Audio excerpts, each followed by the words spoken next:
എനിക്ക് ഇങ്ങനത്തെ ball gown ഭയങ്കര ഹെവി ആയിട്ടുള്ള ഗൗണൊക്കെ എനിക്ക് ഭയങ്കര ഇഷ്ടം.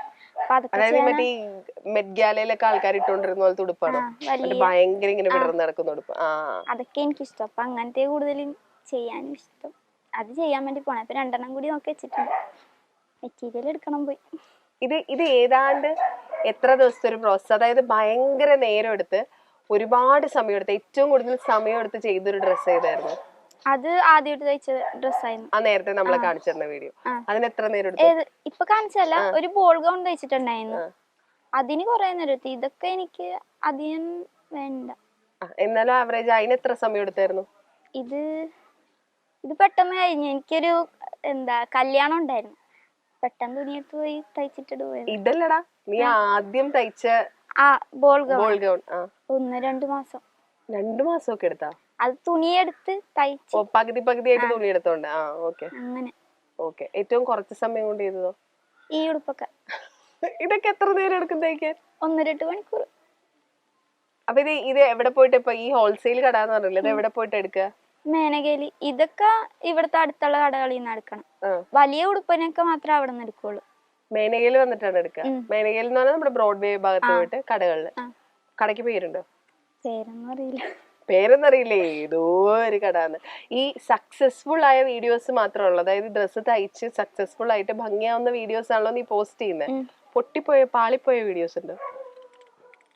തയ്ച്ചിട്ട് നമ്മളൊരെണ്ണം കണ്ടു, തയ്ച്ചു, പക്ഷെ അത് പാളിപ്പോയി, അങ്ങനത്തെ സാധനങ്ങളുണ്ടോ? അങ്ങനെ അറിയില്ല, മനസ്സിലായില്ല. നമ്മളെ ഇപ്പൊ ഡ്രസ്സ് നീ ഒരെണ്ണം കണ്ടു, ഫോട്ടോ കണ്ടു, അപ്പോ പ്രിയ കണ്ടിട്ട് അത് ഇഷ്ടപ്പെട്ടു, അത് ചെയ്തു, അപ്പൊ അത് വിചാരിച്ച പോലെ തന്നെ വരുന്നതാണല്ലോ നമ്മൾ പോസ്റ്റ് ചെയ്യുന്നത് ഇൻസ്റ്റാഗ്രാമില്. ഇപ്പൊ ചില സാധനങ്ങൾ ഇപ്പൊ നമ്മൾ ചില ഇന്റർവ്യൂസ് നമ്മൾ എടുക്കുമ്പോൾ പൊട്ടിപ്പോവും. അതുപോലെ ചില ഡ്രസ്സുകൾ നമ്മൾ തയ്ച്ചിട്ട് അത് കറക്റ്റ് ആവാണ്ട് വരില്ലേ, അങ്ങനെ വന്ന് പാളിപ്പോയ സാധനങ്ങൾ ഉണ്ടാവില്ലേ? മനസ്സിലായോ? അങ്ങനെ ചെയ്തിട്ട് തെറ്റിപ്പോയ ഡ്രസ് ഉണ്ട്, അത് വീഡിയോ ഇട്ടില്ലായിരുന്നു. ആണോ? അപ്പൊ അതിന് കാശ് പോയില്ലേ? അപ്പൊ ഇതിനൊക്കെ എവിടെ നിന്ന് കാശ് കിട്ടുക? ഇപ്പൊ അച്ഛനാണോ? ഇല്ല, ആദ്യത്തെ ഡ്രസ്സിനുള്ള അച്ഛൻ തന്നു, പിന്നെ ഞാനിങ്ങനെ തയ്ച്ചു കൊടുത്തിട്ട് ആ പൈസ കൊടുത്തിട്ട് പോയി എടുക്കും. ഈ തയ്ച്ചു കൊടുക്കാന്ന് പറഞ്ഞാൽ ഇപ്പൊ നമ്മള് നോർമലി എല്ലാ തയ്യൽക്കാരും ചെയ്യുന്ന പോലെ തയ്ക്കോ, അതോ ഈ ഡിസൈനർ ക്ലോത്ത്സ് മാത്രമേ ചെയ്യുള്ളൂ? രണ്ടും ചെയ്യുന്നുണ്ട്. രണ്ടും ചെയ്യോ? എന്നിട്ട് ഏതാണ്ട് ക്ലാസ്സിൽ പോകുന്നില്ല എന്നൊക്കെ പറയുമ്പോ ഏതാണ്ട് എത്ര രൂപയുടെ പണി കുട്ടി ഒരു മാസം എടുക്കുന്നുണ്ട്? അങ്ങനെയൊന്നുമില്ല, അല്ല ക്ലാസ് പോവാണ്ടെങ്കിൽ ഇരുന്ന് തയ്ക്കുന്നു എന്ന് പറഞ്ഞോണ്ട് ഞാൻ ചോദിച്ചതാ. 5000 രൂപയൊക്കെ കിട്ടായിരിക്കും. അപ്പൊ ഇവിടെയുള്ള ആളുകൾ തന്നെയാണോ തരുന്നത്? ഇപ്പൊ ഇൻസ്റ്റ ത്രൂ ഓർഡേഴ്സ് വന്നിട്ടുണ്ടോ? ഇൻസ്റ്റാഗ്രാം ത്രൂ ഓർഡേഴ്സ് വരുമോ? അപ്പൊ എന്താ ചെയ്യാ? കൊറിയർ ചെയ്ത് കൊടുക്കും? ഓൺലൈൻ ബിസിനസ് ആണോ? ഞാൻ കൊണ്ടേ കൊടുക്കും. എനിക്ക് കൊറിയർ ചെയ്യണമെന്നും അതൊന്നും അറിയത്തില്ല. ഇനി പോയി സെറ്റ് ആക്കണം, ഓണൊക്കെ കഴിഞ്ഞിട്ട് അതൊക്കെ സെറ്റ് ആക്കണം. അപ്പൊ അതുവരെ ഞാൻ കൊണ്ടേ കൊടുക്കുക ചെയ്യണം. നേരിട്ട് കൊണ്ട് കൊടുക്കും? അപ്പൊ എങ്ങനെ പോകും? ബസ്സിന്. എന്നിട്ട് ടീ ഒക്കെ അവരുടെ നോക്കിയോ? ട്രാവലിംഗ് അലവൻസ് ഒക്കെ? ഞാൻ ചെയ്യട്ടെ, ഇപ്പൊ ഞാൻ സപ്പോസ് ഞാൻ ഒരു ഉടുപ്പ് ഇതുപോലെ കണ്ടിട്ട് അതിന് ഓർഡർ തന്ന ഏതാണ്ട് കൃഷ്ണപ്രിയ പറയുന്ന ഒരു റേറ്റ് എത്ര? ഏതാണ്ട് ഏത് റേഞ്ചിലാ ചെയ്തു കൊടുക്കുന്നത്? ഒരു സാധാരണ ഇതുപോലത്തെ ഒരു ഫ്രോക്ക് ആണെങ്കിൽ സ്റ്റിച്ചിങ് റേറ്റ് ഇതിനൊരു 300 രൂപയൊക്കെ. അത് ഇവിടെ ആയതുകൊണ്ടാട്ടോ. കുട്ടി എറണാകുളത്ത് വന്ന് തയ്ക്കേണ്ടിയിരിക്കുന്നു. അത് ആവശ്യം വരുമോ? ഇല്ലെങ്കിൽ ഞാൻ ഇങ്ങോട്ട് തന്നുവിടാം സാധനങ്ങൾ. അവിടെ 300 രൂപയ്ക്കൊന്നും ഒരാൾ ഒരു സാധനം തയ്ച്ചു തരില്ല. ഇത് മുമ്പ് 250 രൂപ ചെയ്തോണ്ടിരുന്ന, ഇപ്പൊ ഇത്തിരി കൂട്ടി. നൈസ്. ഇപ്പൊ ഈ ഉടുപ്പുകൾ തയ്ച്ചിട്ടേ ഓൺലൈൻ കിട്ടുന്ന ഓർഡറുകൾ കൊടുത്തിട്ട് അവര് കമന്റുകൾ പറയുമല്ലോ, അവര് ത്രൂ സജഷൻസ് ഒക്കെ പോയല്ലോ. അപ്പൊ അങ്ങനെ പറഞ്ഞതിൽ ഭയങ്കര സന്തോഷം തോന്നിയ ഒരു കമന്റ് അല്ലെങ്കിൽ ഒരു കസ്റ്റമർ പറഞ്ഞൊരു റിവ്യൂ എന്തായിരുന്നു? അത് അരൂരുള്ള ഒരു ചേച്ചിക്ക് ചെയ്ത് കൊടുത്തിട്ടുണ്ടായിരുന്നു. അന്ന് ഞാനും ഒരു കുഞ്ഞു കൊച്ചിന്റെ ബർത്ത്ഡേ ഒക്കെ വേണ്ടിട്ട് ചെയ്ത, അപ്പൊ ഞാനും അവിടെ പോയിട്ടുണ്ടായിരുന്നു. ഞാനാ ചെയ്തതെന്ന് അറിയത്തില്ല. അവിടെ ഉള്ള എല്ലാരും ഡ്രസ്സ് ഇതാരാ ചെയ്തത്, നല്ല രസമുണ്ടല്ലോ എന്നെ കാണിച്ചൊക്കെ കൊടുത്ത്. പിന്നെ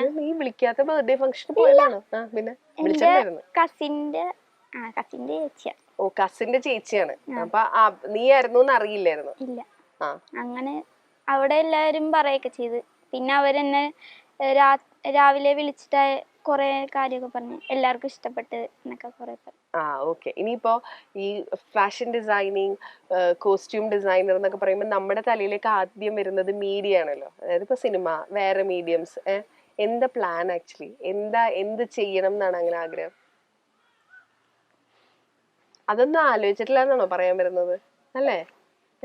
അങ്ങനൊന്നും ആലോചിച്ചിട്ടില്ല.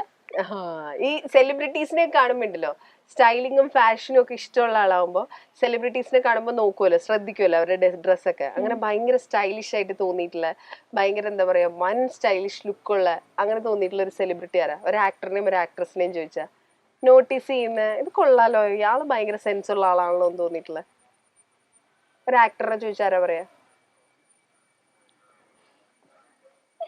അങ്ങനെയൊന്നും നീ ശ്രദ്ധിച്ചിട്ടില്ലേ?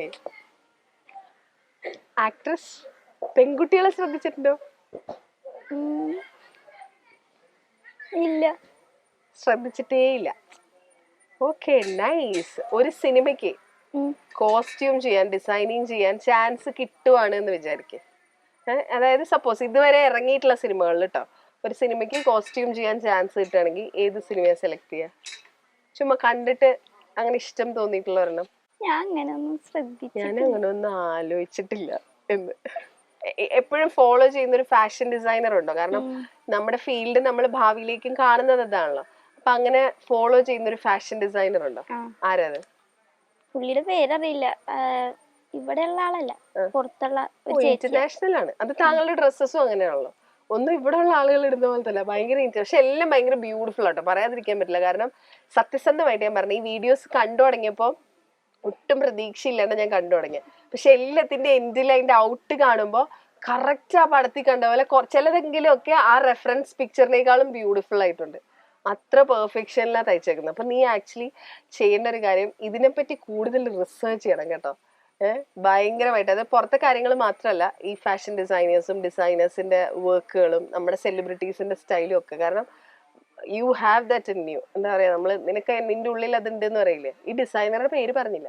ബ്രൂണോസ് ക്ലോത്ത്സ് എന്ന പേര്. Instagram account. ഓക്കെ, അത് എവിടെ നിന്ന് കിട്ടിയോ? കണ്ടുപിടിച്ചെടുത്ത് തപ്പിപ്പിടിച്ചെടുത്ത്? റീൽസ് കണ്ടുകൊണ്ടിരുന്നപ്പോ ഒരു വീഡിയോ വന്നായിരുന്നു, പിന്നെ നോക്കിയപ്പോ എല്ലാം എനിക്ക് ഇഷ്ടപ്പെട്ടു. നമ്മുടെ ഇവിടെയുള്ള കോസ്റ്റ്യൂം ഡിസൈനേഴ്സ്, ഫാഷൻ ഡിസൈനേഴ്സ് ഒന്നും ഫോളോ ചെയ്യാറില്ല? അങ്ങനെ ഒരു ചേച്ചീനെ ചെയ്തിട്ടുണ്ട്, ഫോളോ ചെയ്തിട്ടുണ്ടാവില്ല. പുള്ളിയുടെ വീഡിയോസും കാണാറുണ്ട്. അന്താരാഷ്ട്ര മോഡലുകൾ ഇടുന്ന ഡ്രസ്സുകൾ, ഫാഷൻ ഷോകളിൽ തകർത്ത് കാണുന്ന സ്റ്റൈലിഷ് വേഷങ്ങൾ, ഇതൊക്കെ വെറും 300 രൂപയ്ക്കും 400 രൂപയ്ക്കും ഒക്കെ തയ്ച്ചു കിട്ടിയാലോ? അങ്ങനെ തയ്ക്കുന്ന ഒരു കുഞ്ഞ് കലാകാരിയുണ്ട്, കൃഷ്ണപ്രിയയാണ് ഇന്ന് സോഷ്യൽ മീഡിയയിലെ താരം. നമ്മൾ വലിയ വില കൊടുത്ത് വാങ്ങുന്ന പല ഡ്രസ്സുകളും, പല മോഡേൺ ഔട്ട്ഫിറ്റുകളും, ഡോൾ മോഡൽ ഫ്രോക്കുകളും, അങ്ങനെ അന്താരാഷ്ട്ര ഫാഷൻ ഷോകളിൽ നിറഞ്ഞു നിൽക്കുന്ന വേഷങ്ങളെല്ലാം നിമിഷ നേരം കൊണ്ട് ചെറിയ ചെറിയ തുണിക്കഷ്ണങ്ങൾ കൊണ്ട് നിർമ്മിക്കുകയാണ് ഈ പെൺകുട്ടി.